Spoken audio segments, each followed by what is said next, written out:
Welcome to another episode of Women Petpreneurs podcast with your host, Mary Oquendo. So my guest today is Valerie McFadden. Hey, Valerie.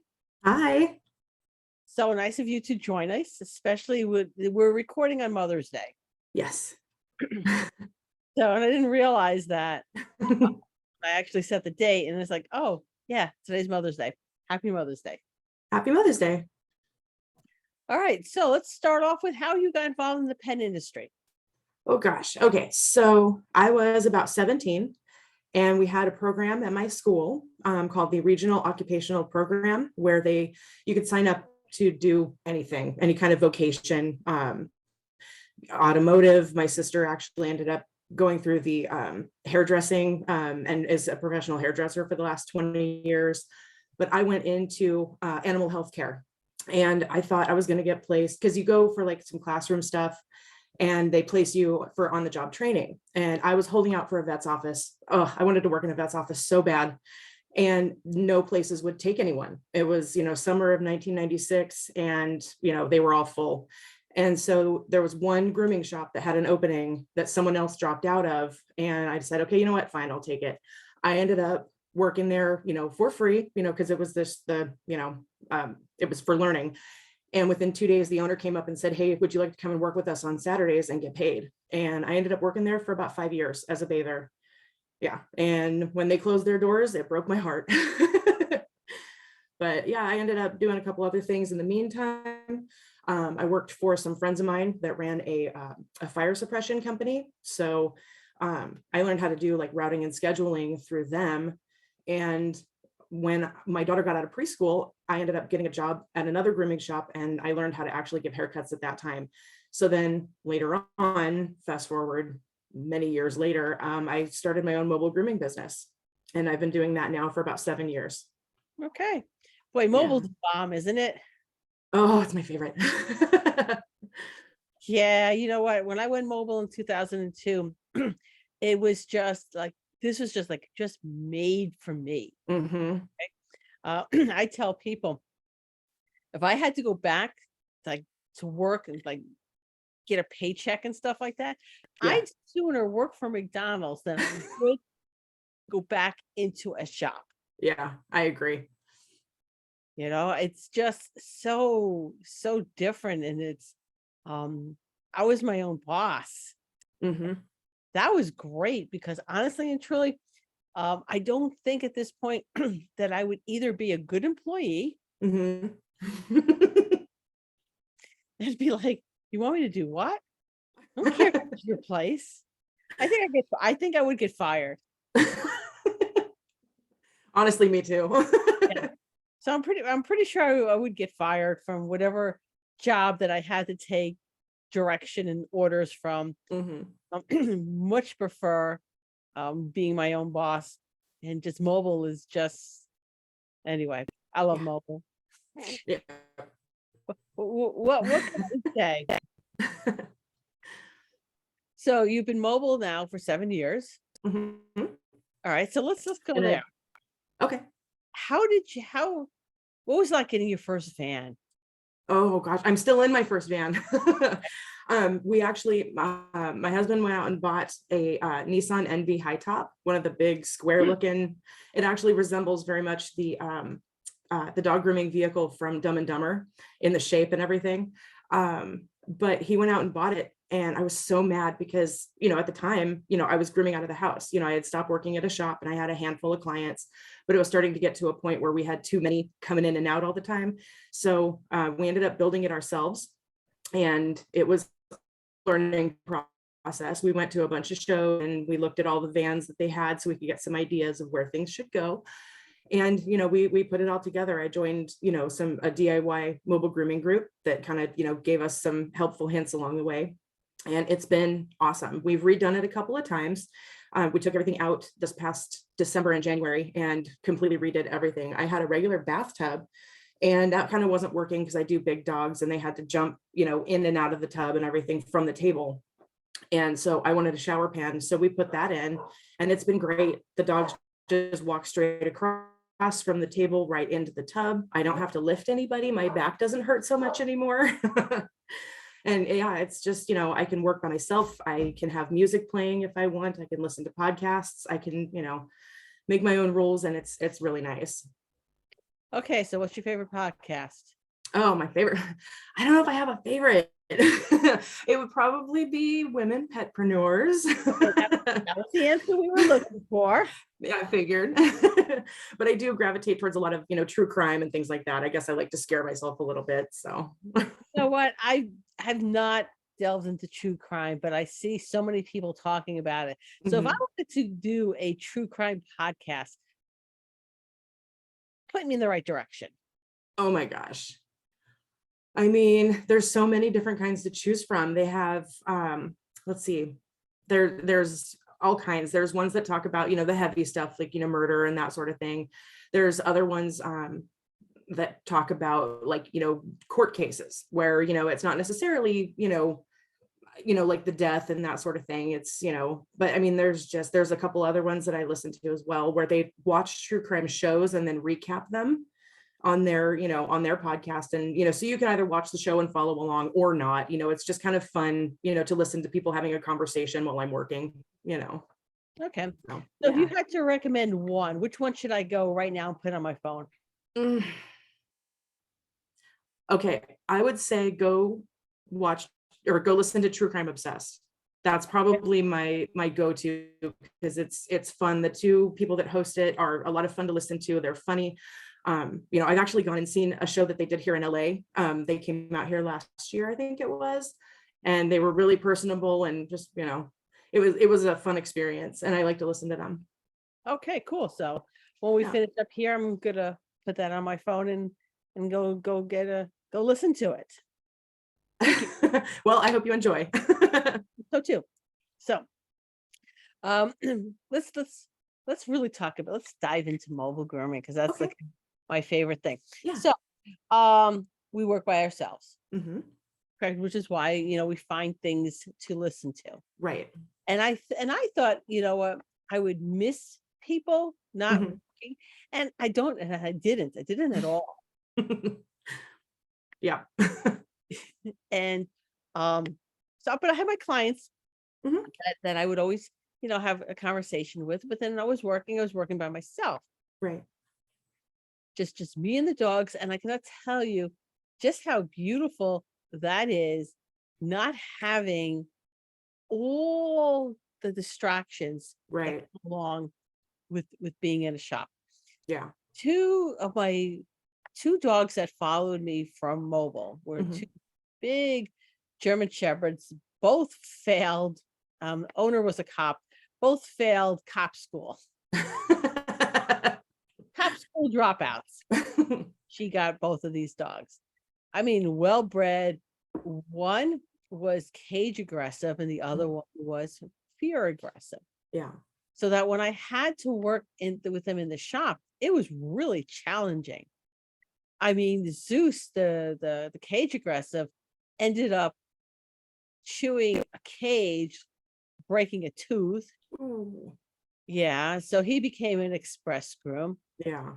And his sister, Taz, um, she needed to be an express groom too. She Mhm. was not comfortable in a grooming environment.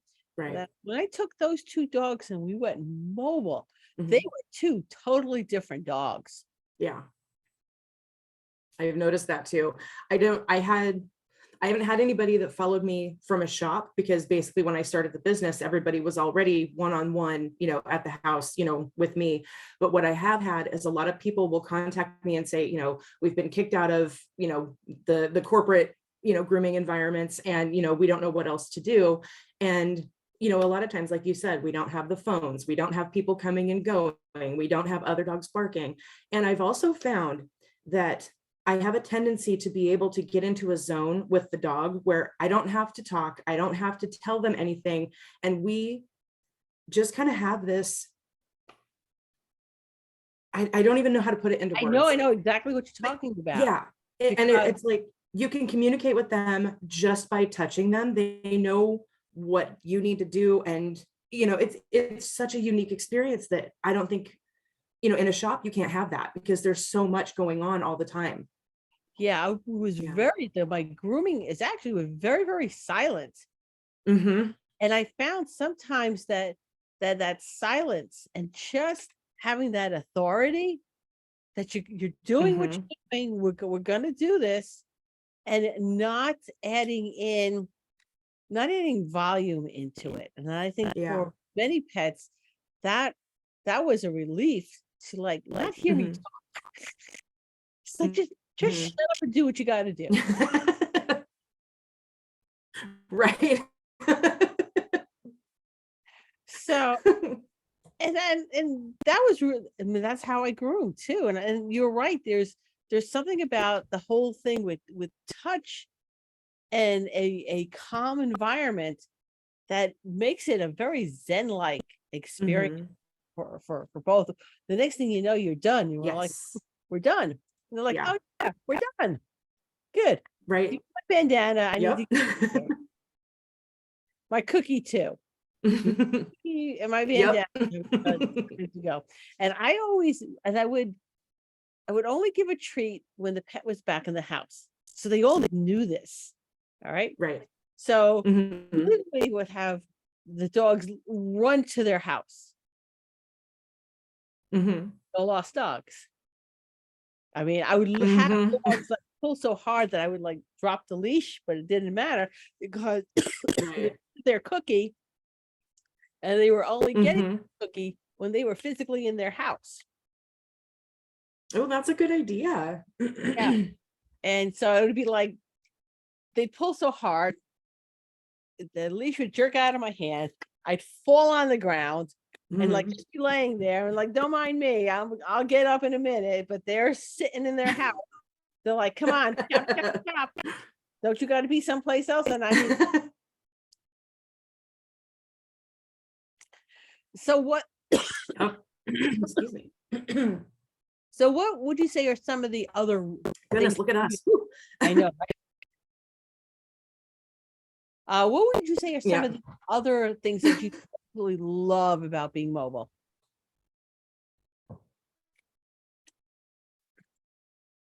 Oh goodness. Probably more than anything, the freedom to make your own schedule and to be able to be a little bit more picky about the dogs that you groom. You don't have to take everything that walks through your door. If it's not a good fit, that's okay. And that's something that's taken me a little bit to learn, because there are some dogs that I groom that are, a little bit more challenging than others. And, I'll get to a point where I'm comfortable, letting them go. But, you do kind of have that freedom where it's like, if you don't really want to, you can just say, hey, you're not in my area, I'm changing my boundaries a little bit, and that thing. So, there's ways to kindly let people. Yeah, I found that when I had no direction when I went mobile. So a lot of what I Mhm. teach as far as mobile grooming is, by experience, because I didn't have that guidance. And my area when I first started was Mhm. ridiculously large. But Mhm. the reasoning Yeah, was, mine too. was that I'll just grab like a whole day's worth here and just come out here every 6 weeks. But even that gets a Right. little challenging too, Mhm. because then it's 45 minutes to get where you're going, and yeah, you're all in pretty much the same area, and then still another 45 minutes till you get home. And these are big vehicles. Right. And traffic at certain times of the day. Yeah. Yeah, exactly. And accidents can really make Yeah. that day longer than it should be. And so then you're looking to grab a day, Mhm. so you're not being too picky because you need those 6 dogs. So Right. maybe you're taking in a pet that probably you shouldn't have. So I think there is a lesson in that, Right. being able to pick the dogs that work, or cats. I was a cat groomer as well, who work well for you, makes it so much more enjoyable, and does so much to relieve that Mhm. burnout. All right.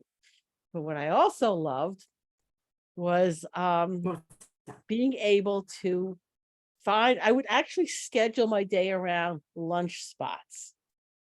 So you know what, we quickly Yeah. learn all the good lunch areas.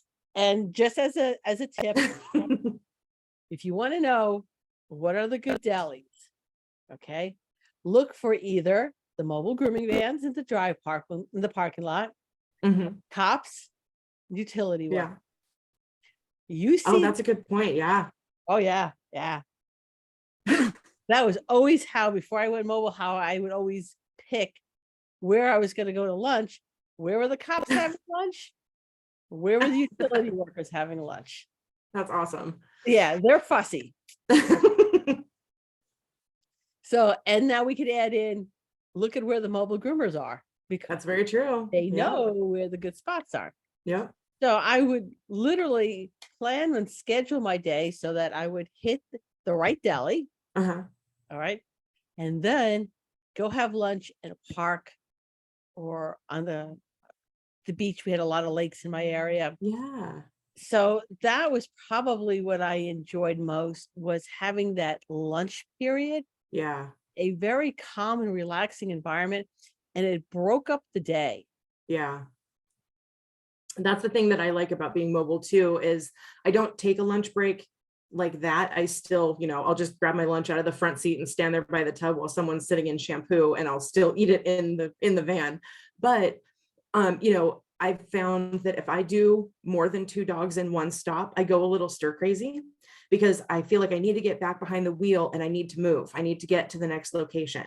So I've found that, anything more than that is a little bit stressful because now I've gotten spoiled where I get to get a change of environment, a change of scenery every single, hour, hour and a half, Yeah.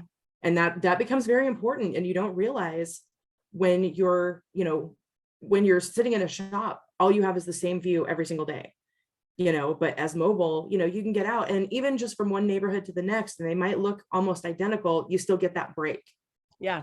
So yeah, I think being mobile, we have that built-in break in our days, which help Mhm. a lot. Yeah. Also with the nicer weather, Yes. also know the good hot dog stands. We don't have those. We have taco trucks. Oh, okay. Yeah. But you know the good food trucks. Yes. Oh yeah. I know where a couple of those park. You know, I can, and this is where I learned as a mobile to make sure my spare key to my vehicle Mm, was in my yeah. pocket, Yeah. because unfortunately for me, it was pretty close to home and husband had not headed out to work just yet. Hmm. Whereas I stopped at a hot dog stand, had great hot dogs, and I realized when I was walking back to the van that not only did I lock myself out of the vehicle, I locked myself out of the vehicle with the engine running. Oh no. Oh my gosh. Yeah, I can honestly say I've not done that one yet. Uh, Well, at some point you will. I think you can manage it some way. So fortunately, but you know what? You put the key in your pocket. Yes. This way, when you do it, you just take the key out and unlock it and go back in, and then it's not a problem. Right. Fortunately, I called my husband, who was actually had just about to head out to work, Uh-huh. brought me my spare key, and all it cost me was an extra hot dog. You know what? That's a bargain. That was pretty much a bargain. And after that, that key went in my pocket, and Yep. started off the day, it was in my pocket. Yeah, I keep mine on a really long lanyard, so that way I know where it is. So I don't look for keys, I look for the blue lanyard. Okay, but on your Yeah. body, Yeah. on your Yep. Yep. body. And it hangs out of my pocket, so I know it's there. I always feel for it. Okay, so yeah. I can remember the first time I locked myself out of the vehicle. Now Mhm. this was the Dodge vans, so they had that window above. Oh, yeah. All Uh-huh. right. So I locked myself out of the van, and the window was just big enough for a child to squeeze through.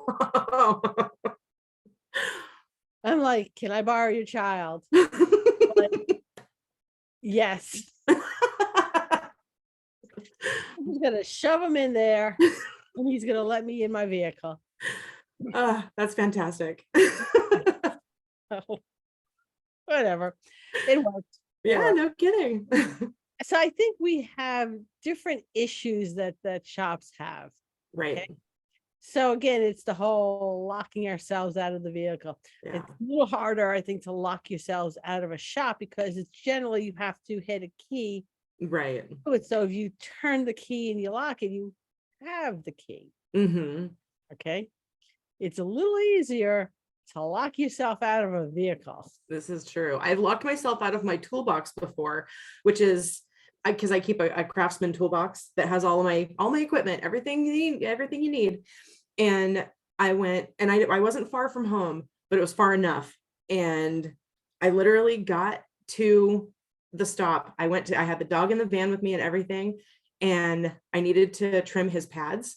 And literally I couldn't do it because my clippers and everything were in the toolbox. I was so mad. That was the very last time that happened, which is why I have the lanyard on my key ring so that I know I grabbed the right key, because my spare key doesn't have my my toolbox key on it. So that's how I ended up keeping something so big all the time with me, so that I knew where it was. Well, and I think as mobile groomers, we're also pretty quick. Yeah.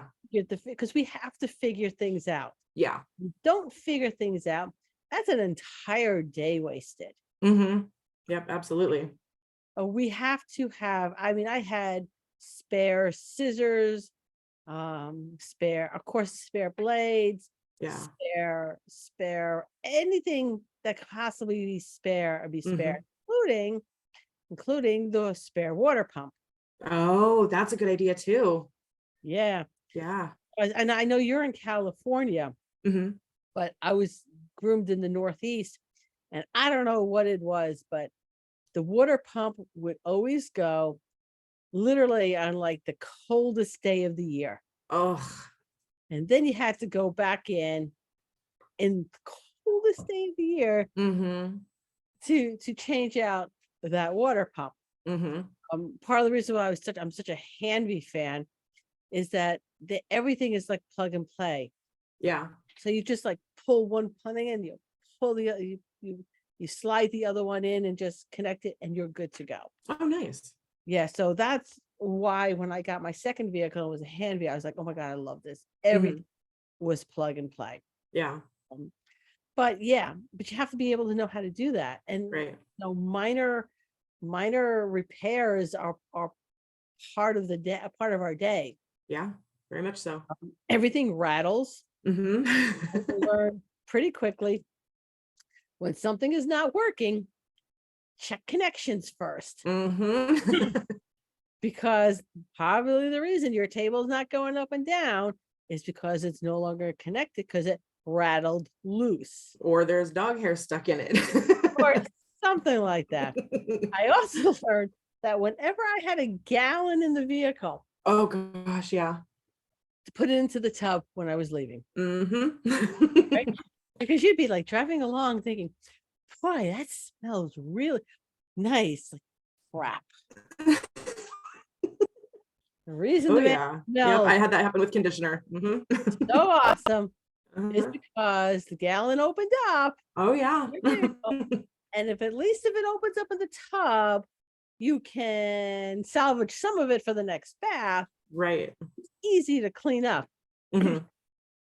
Try to clean up shampoo off the floor of a van.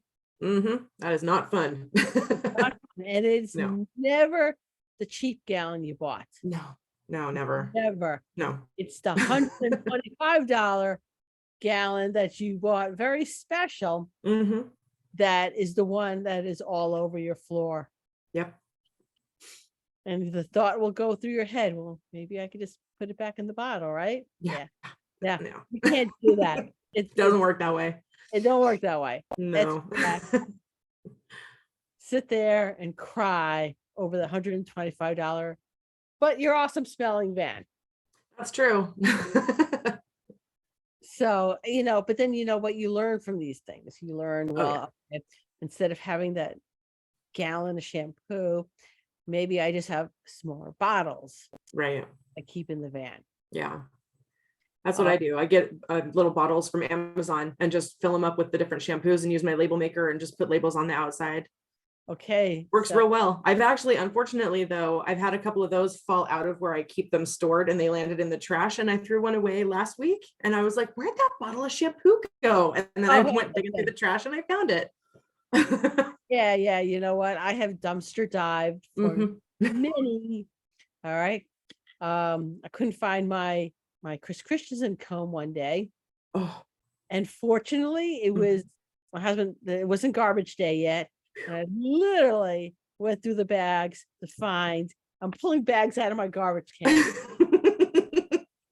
All right, these are my bags. Now I got to go through them, because if I lost this comb, I'm going to be really pissed. Right. So my Chris Christensen cat comb, I had like 3 of them. Because that was like the one comb. In fact, when I retired and I was selling stuff, I did not sell any of my Chris Christensen combs. Yeah. I have all of them. That's cool. Yeah. So, but anyway, so doubles of everything. Yes. Nice and labeled, so you know when you're running out of doubles. Right. Yep. That's a good idea too. Yeah. So I would have like different sets of the clip-on combs, the combs I used, the blades I used most often. Yeah. And I found that when I would do a deep cleaning just before trade show. I literally gut everything out, take inventory. Yeah. And I learned to do that because I went to a trade show thinking, oh yeah, I just need some 7 blades. No, I had plenty of 7 blades.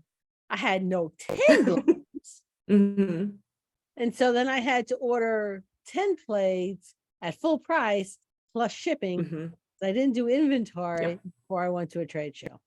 Right. I've got some duplicates of things that I'm like, why do I have this? Because I bought it at the trade show and I put it in a bag somewhere, and I couldn't find it. So I was like, oh, I'll just order these. I think I didn't order, or I didn't buy these. And then now I've got 3 clipper combs of the same size. And I'm like, why did I get, I don't know. So yeah, I'm very guilty of not going through everything first and just kind of assuming, that I have this or that or whatever.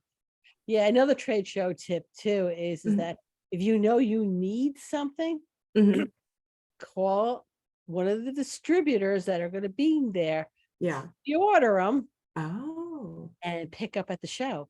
That's a really good idea. Save shipping.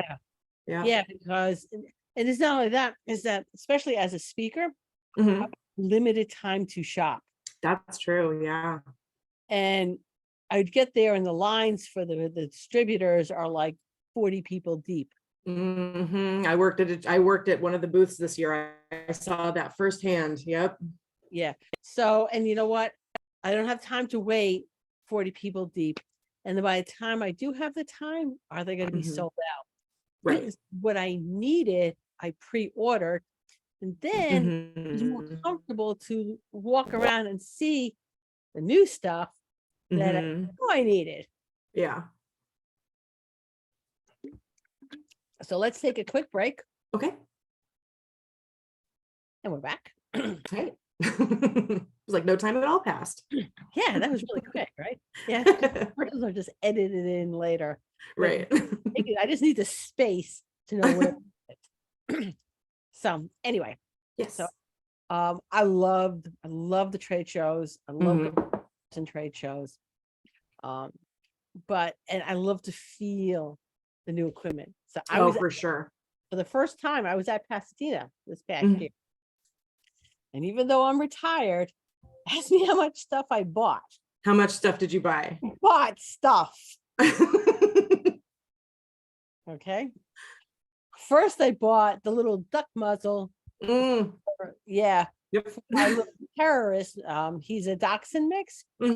And cutting his nails is I will pay someone to cut his nails. Right. Yeah. I will bring him someplace. If the dogs are being boarded, add on whatever it costs to cut the nails. They need their nails cut. When they go to the vet, and I know the vets charge more than I think some of the grooming shops. I don't care. Yeah. No. whatever it is, just cut their nails for me. So I don't have Mhm. to do this. But Right. at least when I cut Cecil's nails, it's humorous Mhm. while he's trying to kill me with his duck beak. Yep. Yeah, those are interesting muzzles. I've got a couple of them. Yeah, they're fun. It's hard to be like Yeah. it's hard to take them seriously Right. Yeah. when they got a duck muzzle on and they're trying to Mhm. kill you. It's like Yeah. I really sort of cannot take this serious. Okay. I also bought a tiny Dremel, with a little tiny Oh, okay. from Toro. Uh-huh. Okay, so it's a new product, and um, it works well. Yeah. Well, it works well for my needs. Right. Okay, it's I have 4 dogs. They're all little dogs, so I can quickly after I cut their nails, I can Dremel them Mhm. relatively quickly without pulling out a big monster Dremel. So Right. for my needs, it's really good. Yeah. I bought some product because, I think sometimes dog shampoos and conditioners are better than their human counterparts. Mhm. Yeah, I think so too. Yeah. So I get shampoo and conditioner for myself. And of course, the purple, I get it done professionally a couple times a year. Mhm. That means I have to bleach my hair a couple times Yeah. a year, and I really don't want to do that more than I feel necessary. Right. So in between, I get the color depositing shampoo, but Opaz, I was gonna say. yeah, Crazy Liberty, Mhm. and they have all the colors you could possibly want. Yep. And you know what? It works, and they work decently. All right. Mhm. I find that, and I wash my hair every day, and the color lasts like about a full week before I feel I have to like punch up the color again. Mhm. Yeah, my purple is my sister. She found a permanent. I had red hair for the longest time, and then it just started going gray, and I let it go. I was like, I don't care anymore, whatever. And then I realized that someone mistook me for my daughter's grandmother, and I went, okay, we need to do something.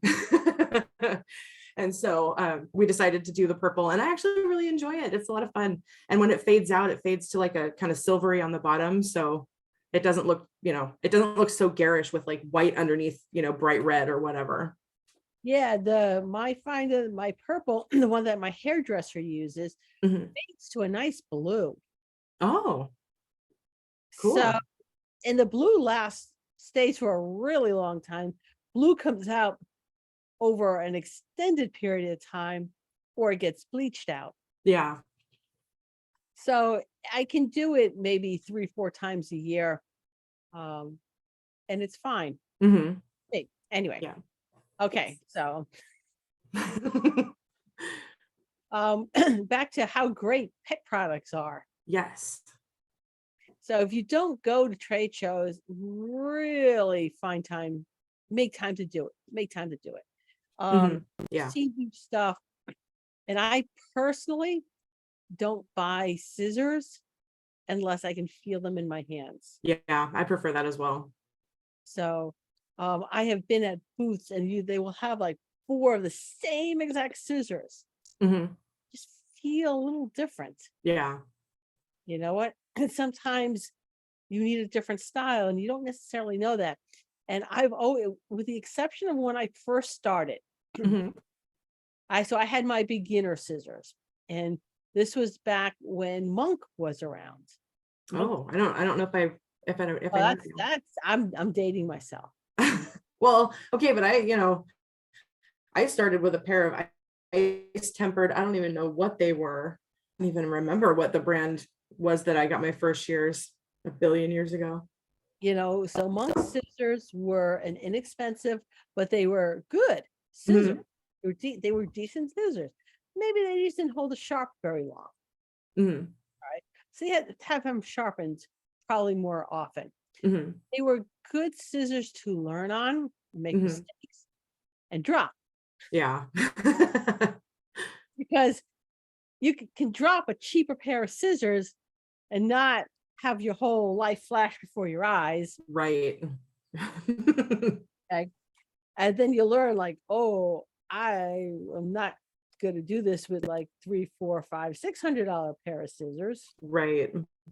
Okay. So that's when you learn to put floor mats on the floor. Mhm.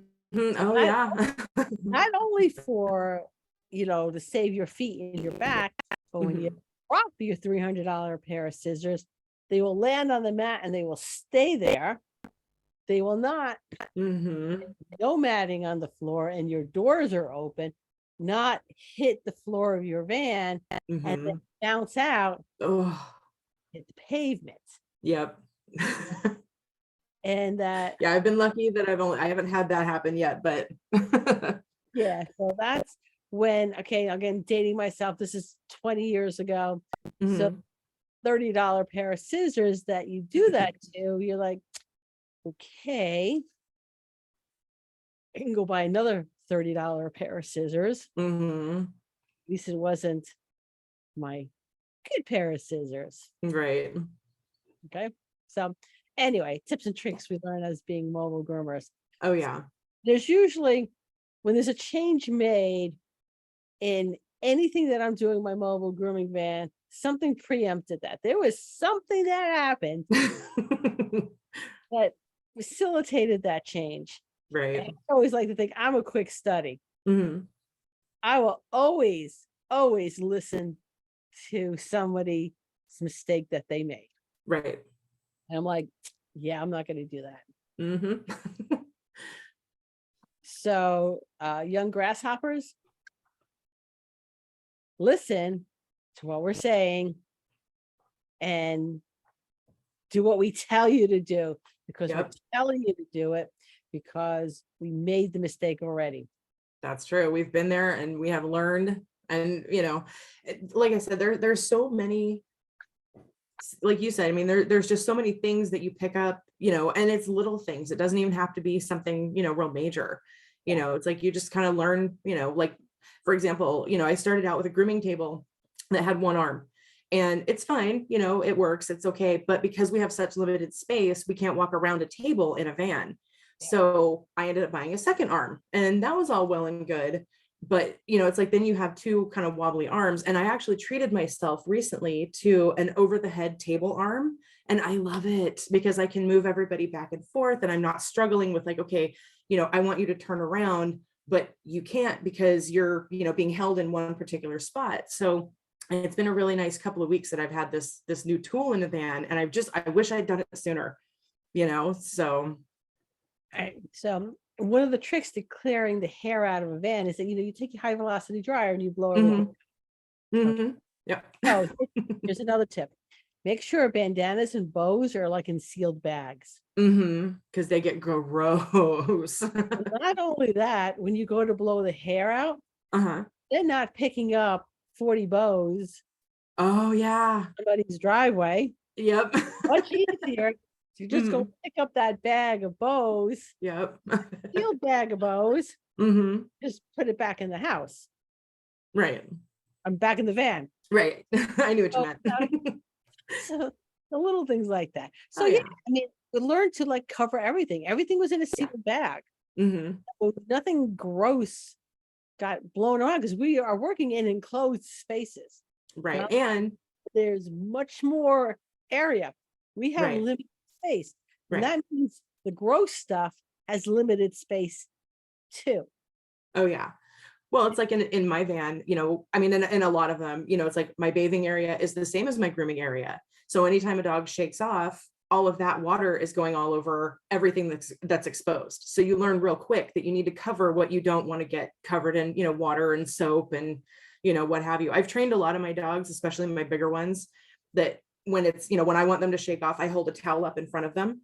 And so, I'll tell them to wait until I get my towel, and then, I say, okay, and then they'll shake off. So I've gotten a few of them to that point, but not all of them will listen to me. Well, you got to be careful, right? I have Mhm. found that huskies Mhm. specifically wait just before you get that towel up. That's true. Yeah, go ahead, go get the towel. Uh-huh. Oh, wait. Yeah. Uh-uh. just as you're lifting that towel and it's just not Uh-huh. there yet, Yep. that's when they'll shake. Mm-hmm. But anyway, so Yes. awesome. You are now a pet tech, pet first aid instructor. Yes, I am. Okay, so are you now, is it your intention just to do this, or you think you might move into um other aspects of continuing education? You mean like in teaching?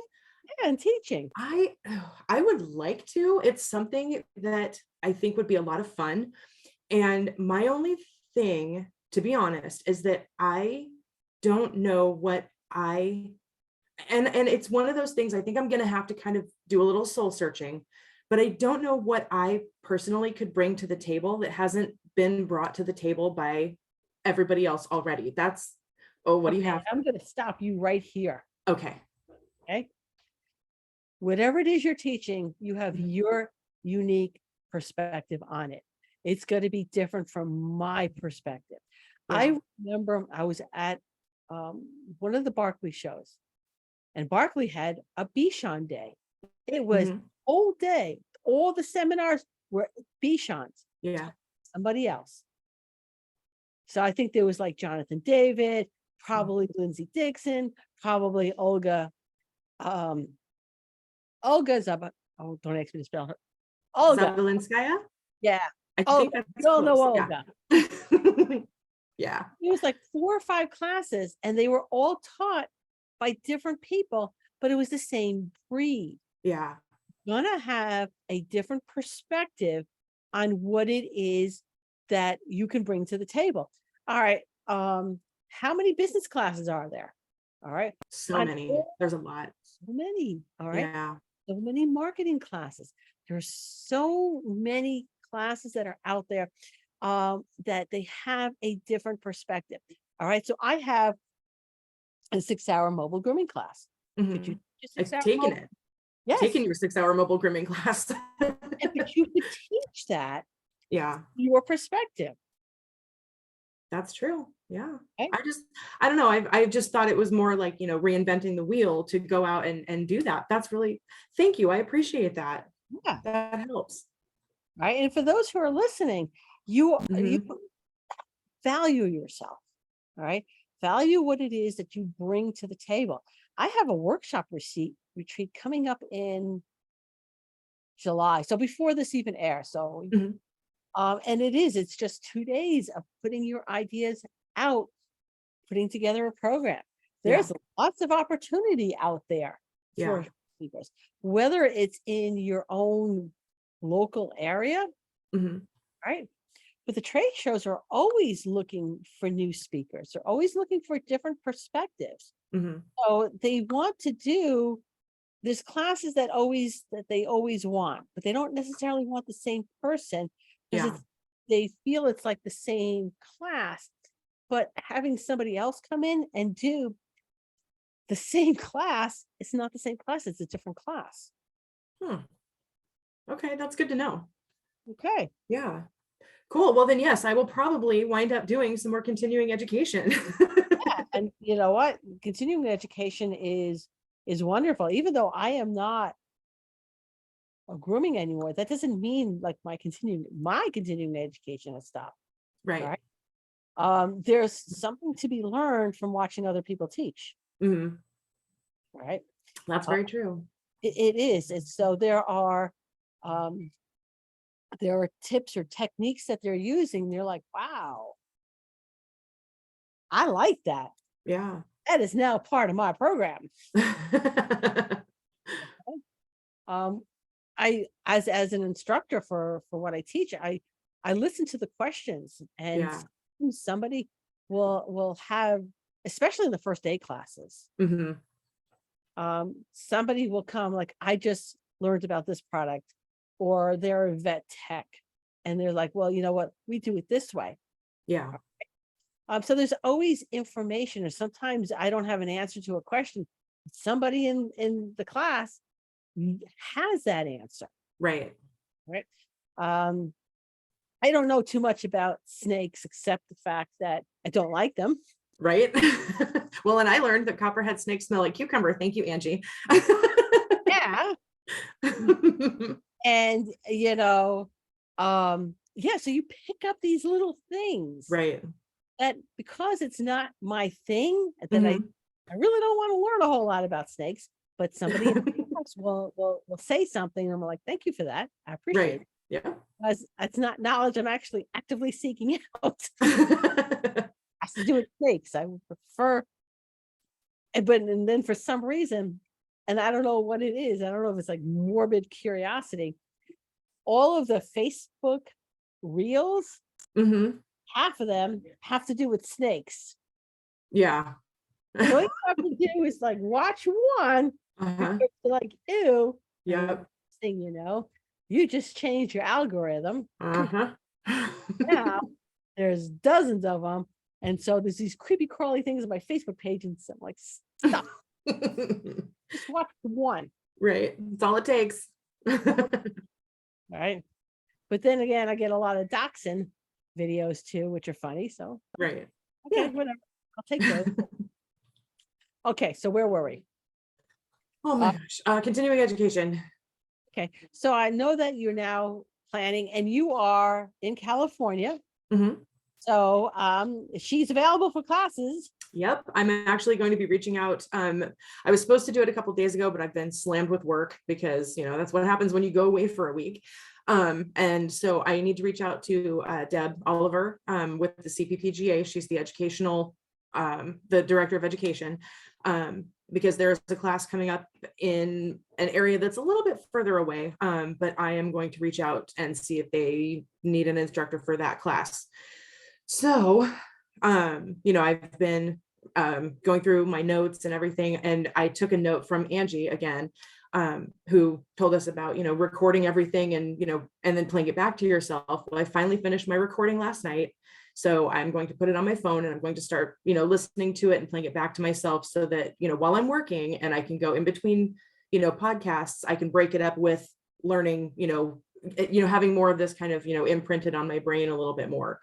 I'm comfortable with a lot of the material, but I do need to kind of, work on it a little bit more. But yeah, I'm actually really excited to get started, because I sat through uh, the was it last Monday. Another instructor had a class that was relatively close, and so I went up and, I kind of assisted with her, and she helped me get up like on the stage and show some of the some of the techniques for like the CPR and things like that, and it helped to get in front of people and and do this, and it showed me that I really can, Yeah. and this is something. This year I told myself I'm going to step out of my comfort zone and do things that I would not normally do, and this is a big one. And but here's the thing, stepping out of you don't grow unless you step out of your comfort zone. Absolutely. Absolutely. So where do you see yourself going? Where do you see yourself in, let's say, 5 years? Oh goodness. Um, I will probably still be, I know I'll still be mobile grooming. I'm probably going to be doing that for a very long time. But I would like to see myself doing more, with the CPR classes and, and relieving myself of some of the everyday, just going so hard every single day and being exhausted every night. I'm hoping that this will help me kind of relieve some of that pressure. And I love going to the trade shows. I have been to Super Zoo every year since I discovered Super Zoo. I go to Pasadena because it is freeway close. It's literally like 45 minutes with no traffic. So it means about an hour and a half normally to get there. But I would like to try and go to some other trade shows and get out there and, get some other perspective on teaching, get some, my absolute dream is to go to Hershey one day. I want to go to that show so bad. I'll get my walking shoes. I'll spend all 3 days walking that floor or, taking classes. Great show. It's bigger than Pasadena. Yeah. Um, going west to east. Mhm. Yeah. It's whole time zone things. Oh yeah, for sure. So from Seattle, I Mhm. maybe from LA, I don't know if you can get nonstop into Harrisburg, because I then don't the know. options are then Philadelphia or Baltimore, but then you have to rent a car. Right. Okay. And I really don't want to rent a car. Yeah. So I can't, for me to get there, I have to fly into Atlanta, and then from Atlanta, I could fly into Harrisburg. Oh, okay. And the hours are stupid going west to east. Going back east to west is that's easy, Yeah. right? But it's ridiculously stupid to fly as far as time is concerned. Because first of all, you're losing 3 hours coming Right. back. So yeah. Yeah, I've never gone to the East Coast, so it'll be different for sure. Maybe I'll give myself a couple extra days to get used to I it, would like fly out a recommend little bit early. Yeah. that, especially when you're not used to it. And besides, Yeah. you're going someplace, Mhm. those couple extra days, Yeah. see the area, Right. all right? And when you come back, especially Mhm. if you're flying, take a minimum of a day off. Do not jump back into work. Yeah, I have a tendency to do exactly that. Oh, I'm gonna tell you, even if it's a local show, stop doing Yeah. that. Yeah. All right. Because it's you're on such a high from the trade shows Right. that you will literally crash if you Mhm. do not take minimum, minimum 1 full day off. Yeah. So not just a travel day, because that doesn't count, Okay. not count. Yeah. Following day, Yeah. you take off. Okay. Then, and the older you get, like for every decade, add an extra day. All right, that sounds good. Gonna need it. All right. Hey, Valerie, thank you so much for taking time out of your day to do this. I really appreciate it. Oh, absolutely. It's been a pleasure. Thank you for having me. All right. I wish you well with Yeah. your first aid classes. I know you're gonna do wonderful with it. And I Thank can't you. wait to see what else you do. Oh, thank you. I'm excited too. All righty. Everybody join us next week when I interview someone else making a difference in the pet industry.